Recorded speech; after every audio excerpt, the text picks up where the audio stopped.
को एक्सप्लेन करूंगी iron man part 2। अब जहाँ पर पार्ट 1 का एंड हुआ था वहीं से पार्ट 2 स्टार्ट होता है। वही न्यूज के टोनी ने ये एक्सेप्ट कर लिया है कि वही आयरन मैन है। किसी के टीवी पर चल रही होती है और जो आदमी इसको देख रहा होता है उसका नाम इवैन होता है। ये न्यूज देखते ही इवैन के फादर की डेथ हो जाती है तो इवैन कहता है कि मैं आयरन मैन से बदला लेके जरूर रहूंगा। तो वो भी एक छोटा सा टूल तैयार करता है जिससे वो अपना ड्रेस बनाने वाला था, क्योंकि वो आयरन मैन से फाइट करने लगा था।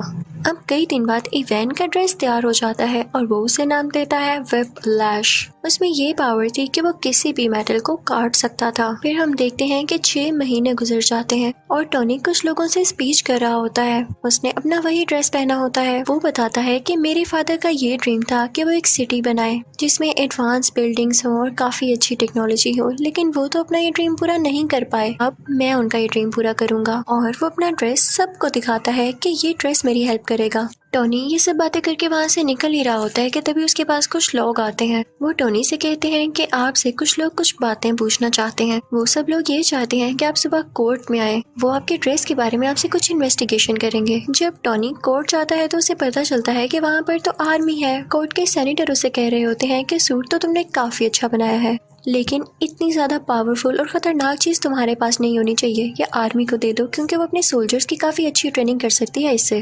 तो टोनी कहता है कि नहीं, वो ड्रेस मैंने बनाया है, मेरी मेहनत लगी है उसमें। मैंने उस पर कई एक्सपेरिमेंट्स किए और मुझे ही उसको यूज करना आता है। वो मेरा ड्रेस है और मैं ही आयरन मैन हूँ। No one can be iron man. कोई आयरन मैन नहीं बन सकता मेरे अलावा। वहाँ पर टोनी का वही ब्लैक दोस्त भी होता है, लेकिन इस पार्ट में उसका फेस चेंज है, यानी किसी और को टोनी का दोस्त बना दिया गया है, लेकिन कैरेक्टर वही है। वो भी सेम बात कहता है कि मुझे ये कहना पड़ रहा है कि ये ड्रेस वाकई बहुत डेंजरस है और ये आर्मी के पास होना चाहिए, लेकिन फिर भी टोनी नहीं मानता। फिर वहाँ पर एक वेपन एक्सपर्ट भी आता है जो कि सेम बात बोलता है, लेकिन टोनी कहता है कि मैं तुम लोगों में से किसी की बात नहीं सुनने वाला। टोनी उन सब से कहता है कि मैं जानता हूँ आप लोगों को ऐसा करने के लिए किसने कहा है। इनफैक्ट वो आदमी इसलिए चाहता है कि आप लोग मेरा ड्रेस ले लें क्योंकि वो खुद ऐसा ड्रेस नहीं बना पा रहा। उसने मेरी कॉपी करके कई ज्यादा ड्रेसेस बनाए हैं, लेकिन वो उस काम के नहीं जो कि मेरा ड्रेस है। तो आप लोग उसकी बातों में क्यों आ रहे हैं? मैं आपको प्रूफ्स भी दिखाता हूँ। और टोनी फिर उनको प्रूफ्स भी दिखाने लगता है कि वाकई वो आदमी कैसा है। वो कहता है कि इतना बड़ा वेपन मेकर मेरी ड्रेस को कंट्रोल ही नहीं कर पा रहा, तो आप लोग कैसे कर पाएंगे? इसे सिर्फ मैं चला सकता हूँ और मैं जानता हूँ ये किसी को नुकसान नहीं देगा। सबको उसकी बात अच्छी लगती है और फिर वो वहाँ से चला जाता है। दूसरी तरफ हम देखते हैं कि इवैन अपना व्हिपलैश ड्रेस कंप्लीट कर चुका होता है और अब वो चाहता था कि वो डायरेक्ट जाकर आयरन मैन से लड़ाई करे। दूसरी तरफ टोनी भी अपने ड्रेस को चेक कर रहा होता है। उसके ड्रेस में एक ऐसा कोर होता है जो कि सबसे ज्यादा यूजफुल था, लेकिन यूजफुल होने के साथ साथ वो काफी खतरनाक भी था। उसकी वजह से टोनी की बॉडी में काफी पॉइजन फैल रहा था। उसी दौरान टोनी इस सोच में भी पड़ जाता है कि अगर मुझे कुछ हो गया तो कंपनी का क्या होगा। तो वो अपनी सेक्रेटरी को बुलाता है और उससे कहता है कि मैं तुम्हें अपनी कंपनी का सीईओ बनाता हूँ। ये कंपनी अब से तुम्हारे अंडर है, तुम जिसको चाहो हायर करो। फिर टोनी की सेक्रेटरी जो कि अब उस कंपनी की सीईओ थी, एक लड़की को इंटरव्यू के लिए बुलाती है, लेकिन वो लड़की किसी कंपनी की एजेंट होती है। फिर हम देखते हैं कि कार रेस हो रही होती है और उसमें टोनी ने भी पार्टिसिपेट किया होता है, लेकिन तभी वहाँ पर इवैन यानी व्हिपलैश आ जाता है और उस पर अटैक कर देता है, जिससे उसकी गाड़ी 2 हिस्सों में टूट जाती है। ये न्यूज टीवी पर टोनी की यानी वो सीईओ भी देख लेती है और उसके बॉडीगार्ड से कहती है कि हमें फौरन उसकी मदद के लिए जाना होगा। वो दोनों जाते हैं और टोनी को उसका ब्रीफ केस देते हैं जिसके अंदर वो आयरन मैन वाला ड्रेस होता है और टोनी उसको पहन लेता है। अब आयरन मैन में और व्हिपलैश में काफी लड़ाई होने लगती है, लेकिन आयरन मैन जो भी अटैक्स कर रहा था व्हिपलैश उनको रोके जा रहा था और कई देर तक ऐसे चलता है। लेकिन तभी आयरन मैन व्हिपलैश पर जोरदार अटैक करता है, जिससे फाइनली व्हिपलैश को डिफीट हो जाती है। व्हिपलैश को अरेस्ट कर लिया जाता है। थोड़ी देर बाद टोनी पुलिस स्टेशन जाता है इवैन से ये पूछने के लिए कि उसने उस पर अटैक क्यों किया। वो आगे से चुप रहता है तो टोनी उससे कहता है कि वैसे तुम्हारी टेक्नोलॉजी थी बड़ी कमाल की, तुम अगर ये आर्मी को बेच देते तो तुम काफी अमीर हो सकते थे। और ये कह के वो वहाँ से चला जाता है। फिर हम देखते हैं कि एक और आदमी आता है जो कि सेम टू सेम इवैन के जैसा था, इवन उसका यूनिफॉर्म भी। वो दरअसल जेल में इसलिए भेजा गया था ताकि उसको मरवाकर लोगों को ये शो किया जा सके कि इवैन मर चुका है। और एक आदमी जो कि बहुत बड़ा गैंगस्टर था असली इवैन को रेस्क्यू कर लेता है, वहाँ से निकलवा लेता है। सबको यही लग रहा था कि इवैन मारा जा चुका है। क्योंकि उन्होंने वहाँ पर ब्लास्ट करवा के नकली इवैन को मरवा दिया था। वो गैंगस्टर किसी इंडस्ट्री का ओनर था और टोनी का सबसे बड़ा दुश्मन था। वो ये चाहता था कि वो भी आयरन मैन की ड्रेस की तरह कई ज्यादा ड्रेसेस बनाए और पूरी आर्मी बनाए उनसे। उसने इवैन को भी इसीलिए छुड़वाया था। दूसरी तरफ टोनी के ड्रेस का वो गुण उसे काफी सता रहा होता है। वो उसकी चेस्ट में मुसलसल पॉइजन पहुंचा रहा था, जिससे उसे फील हो रहा था कि अगर उसने कुछ न किया जल्द तो वो मारा जाएगा। लेकिन इस बात की फिक्र ना करते हुए वो अपनी बर्थडे पार्टी रखता है और उसमें डांस कर रहा होता है कि तभी उसका वो ब्लैक फ्रेंड आता है और उसे कहता है कि आर्मी का ऑर्डर है कि कल तुम्हें या तुम्हारे ड्रेस को उनके सामने लाया जाए। वो आदमी भी टोनी से अब तंग आ चुका था। वो कहता है कि तुम अपना ड्रेस पहन के पार्टी कर रहे हो, तुम जानते भी हो कि कितना खतरनाक है। लेकिन टोनी उसकी बात नहीं सुनता, तो वो भी टोनी का पुराना ड्रेस पहन कर आ जाता है और उन दोनों में अब काफी ज्यादा फाइट होती है। दोनों ने ही आयरन के ड्रेसेस पहने रखे थे और दोनों चाहते थे कि किसी न किसी तरह एक दूसरे को हरा दें ताकि पहला जीत जाए। अब दोनों अपने अपने हाथ से लेजर निकालने लगते हैं और एट अ टाइम लेजर निकलने से दोनों लेजर्स आपस में टकरा जाती हैं और बहुत बड़ा ब्लास्ट होता है। जहाँ पर ब्लास्ट होता है और टोनी की बर्थडे पार्टी हो रही होती है वो जगह कोई और नहीं बल्कि टोनी की कंपनी होती है। अब वहाँ से टोनी का पुराना ड्रेस लेके वो ब्लैक फ्रेंड तो चला जाता है, लेकिन टोनी वहीं पर नशे की हालत में होता है। फिर हम देखते हैं कि एक आंख वाला आदमी टोनी के पास आता है और उससे कहता है कि तुम्हारे फादर क्या क्या करना चाहते थे और तुम क्या कर रहे हो, तुम नशा करके इधर उधर फिरते रहते हो। तो टोनी कहता है कि अपनी जुबान बंद रखो, तुम होते कौन हो ऐसे बोलने वाले। तो वो आदमी कहता है मैं तुम्हारे बारे में सब कुछ जानता हूँ। वो लड़की जो तुम्हारी कंपनी में इंटरव्यू देने आई थी वो कोई और नहीं बल्कि मेरी ही सीक्रेट एजेंट है और तुम्हारी सारी बातें सारी रिपोर्ट्स ये मुझे देती रही है। फिर वो आदमी ये भी कहता है कि मैं ये नहीं चाहता कि तुम्हारा कोई नुकसान हो, मैं चाहता हूँ कि तुम और ज्यादा अच्छा एक ड्रेस बनाओ जिससे पूरी दुनिया को फायदा हासिल हो और मेरे पास तुम्हारे फादर की कुछ चीजें भी हैं, चाहो तो उन्हें मेरे से ले सकते हो। टोनी उस एक आंख वाले आदमी के पास से वो सारी चीजें ले आता है तो उसे पता चलता है कि उसके फादर जो सिटी बनाना चाहते थे वो उस टूल की मदद से बनाई जा सकती है। वो उस पर पूरी तरह से रिसर्च करने लगता है।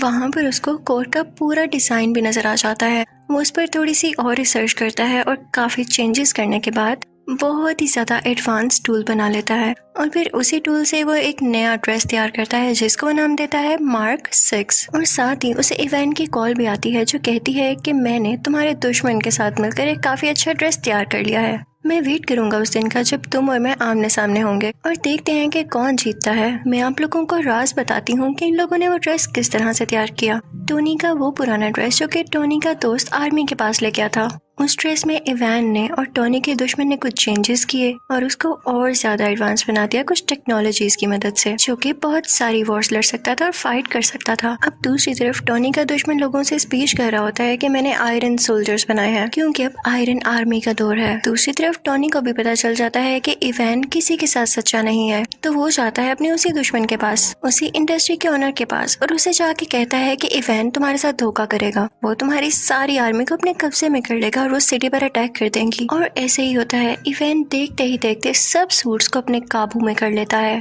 और उस वॉर मशीन को भी, जो कि इन लोगों ने नई टेक्नोलॉजीज के साथ तैयार की थी। वही ड्रेस जो कि टोनी का पुराना ड्रेस था। टोनी उस इंडस्ट्री के ओनर से कहता है कि मैंने कहा था ना, जाओ अब अपने सोल्जर्स को कंट्रोल करो। लेकिन अब बहुत देर हो चुकी थी, तो वो सीक्रेट एजेंट वहाँ पर पहुँचती है जहाँ पर इवैन इन सारे आयरन सोल्जर्स को कंट्रोल कर रहा होता है। लेकिन वो सारे के सारे अपना कंट्रोल खो चुके थे। तभी वहाँ पर आता है टोनी जो कि अब आयरन मैन बन चुका था। वो आते ही अपनी पावर्स का यूज करता है और सारे आयरन सोल्जर्स को मार गिराता है। लेकिन तभी उसके सामने आ जाता है व्हिप्लैश जो कि ज्यादा स्ट्रॉन्ग हो गया था अपने उसी ड्रेस में। टोनी यानी आयरन मैन उस पर अटैक करने लगता है, लेकिन अब उस पर कुछ असर नहीं हो रहा था क्योंकि व्हिप्लैश अब काफी स्ट्रॉन्ग हो चुका था और अब वो जानता था कि आयरन मैन का मुकाबला कैसे करना है। तभी टोनी को याद आता है कि जब उसकी और उसके ब्लैक फ्रेंड की लेजर आपस में टकराई थी तो बहुत बड़ा ब्लास्ट हुआ था। वो अपने उस फ्रेंड से कहता है कि हम वो एक्सपेरिमेंट दोबारा से करते हैं। अब वो दोनों ऐसे ही करते हैं और वहाँ पे काफी बड़ा ब्लास्ट होता है। व्हिप्लैश वहीं पर मारा जाता है। अब अगले सीन में हम देखते हैं कि टोनी के पास वही एक आंख वाला आदमी आता है और उससे कहता है कि मैं तुम्हें गुड न्यूज दूं, तुम्हारा जो आयरन मैन वाला ड्रेस है उसको एवेंजर्स ने अप्रूव कर लिया है, यानी अब वो एवेंजर्स टीम में यूज होगा। लेकिन आई एम सॉरी, तुम उसके लिए सिलेक्ट नहीं हुए, तुम्हें सिर्फ पीछे से काम करना होगा। तो टोनी कहता है कोई मसला नहीं, आई एम एक्सेप्टिंग, लेकिन मुझे इस बात का क्रेडिट चाहिए। फिर अगले सीन में हम देखते हैं कि कोर्ट के सेनेटर टोनी यानी आयरन मैन को और उसके ब्लैक फ्रेंड को मेडल देते हैं और उनसे कहते हैं कि थैंक यू, आपने पूरी दुनिया को बचा लिया। और इसी के साथ आयरन मैन पार्ट 2 यहीं खत्म हो जाता है। तो अब बारी है पार्ट 3 की एक्सप्लेनेशन की। तो मूवी का स्टार्ट होता है एक फ्लैशबैक को दिखाते हुए, जहाँ पर एक लेडी उसे बता रही होती है कि मैंने एक ऐसा वायरस बनाया है जिसमें बहुत सारी पावर्स हैं। इवन वो लोग जो डिसेबल हैं, माजूर हैं, वो भी अपनी पावर्स वापस ला सकते हैं, यानी वो बिल्कुल ठीक हो सकते हैं। तभी वहाँ पर एक ग्लासेस वाला साइंटिस्ट आता है जो कि टोनी से कहता है कि हमारी कंपनी एक बहुत बड़ा एक्सपेरिमेंट करने वाली है, उसमें बहुत ज्यादा एडवांस टूल यूज होने वाले हैं, तो मैं तुम्हें ऑफर कर रहा हूँ कि मेरी कंपनी को ज्वाइन कर लो। दरअसल वो टोनी से काफी इम्प्रेस होता है, लेकिन टोनी उसकी ऑफर को रिजेक्ट कर देता है और वहाँ से चला जाता है। हम देखते हैं कि टोनी को एक मेंटल इशू हो गया था, उसी वजह से जब आयरन आर्मी ने पूरे सिटी पर अटैक्स किए थे और टोनी उन्हें शुरू में बचा नहीं पा रहा था, उसे वो फ्लैशबैक बार बार आते थे और इसी को लेके वो काफी सैड और बुरा फील किया करता था। लेकिन उसका दोस्त उसे हौसला देता है। आयरन मैन सोचता है कि अगर उन लोगों ने दोबारा से अटैक कर दिया तो मैं क्या करूंगा। इसके लिए वो आयरन मैन की पूरी टीम बना देता है और वो उस टीम का नाम रखता है आयरन लीजन। अब हमें पता चलता है कि पूरी कंट्री में दोबारा से अटैक्स हो रहे हैं और वो कोई और नहीं बल्कि मैंड्रिन नाम का एक आदमी करवा रहा है।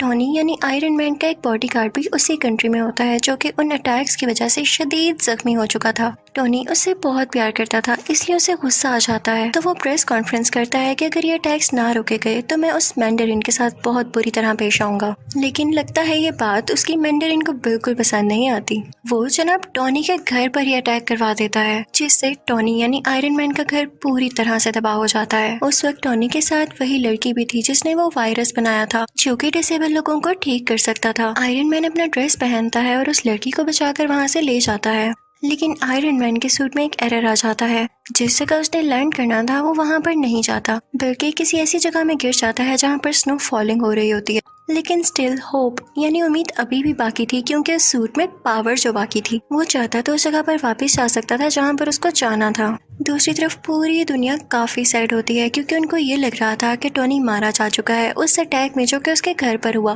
क्योंकि उसके बाद टोनी किसी को दिखाई जो नहीं दिया। आयरन मैन जिस विलेज में गिरा था वहाँ पर उसे एक बच्चा दिखाई देता है, वो उससे कई बातें करने लगता है क्योंकि वो बच्चा उसको काफी इनोसेंट लगता है। टोनी देखता है कि वो विलेज भी तबाह हो चुका है और सेम उसी तरीके से तबाह हुआ है जिस तरीके से टोनी के घर पर अटैक किया गया। तो वो समझ जाता है कि जरूर इसके पीछे मैंडरिन का ही हाथ है। अब वो इस सारे केस पर रिसर्च करने लगता है। उसे पता चलता है कि ये एक्सप्लोजन्स किसी वेपन के जरिए नहीं हुए, बल्कि ये उन सोल्जर्स ने किए हैं जो कि सुपर पावर्स रखते हैं। टोनी सबसे मैंडरिन की लोकेशन के बारे में पूछता है, लेकिन उसे कुछ पता नहीं चलता। सरप्राइजिंगली वो बच्चा उसे मैंडरिन की लोकेशन तक पहुंचा देता है। विलेज में टोनी ने कुछ वेपन्स भी तैयार कर रखे थे जो वो अपने साथ लेकर यहाँ आया था। वहाँ पर उसे पता चलता है कि मैंडरिन तो था ही नहीं, वो ड्रामा कर रहा था कि जैसे वो वहाँ पर हो। वहाँ पर सिर्फ एक आदमी था कि जो उस जगह की वीडियोस बनाकर पब्लिश किया करता था।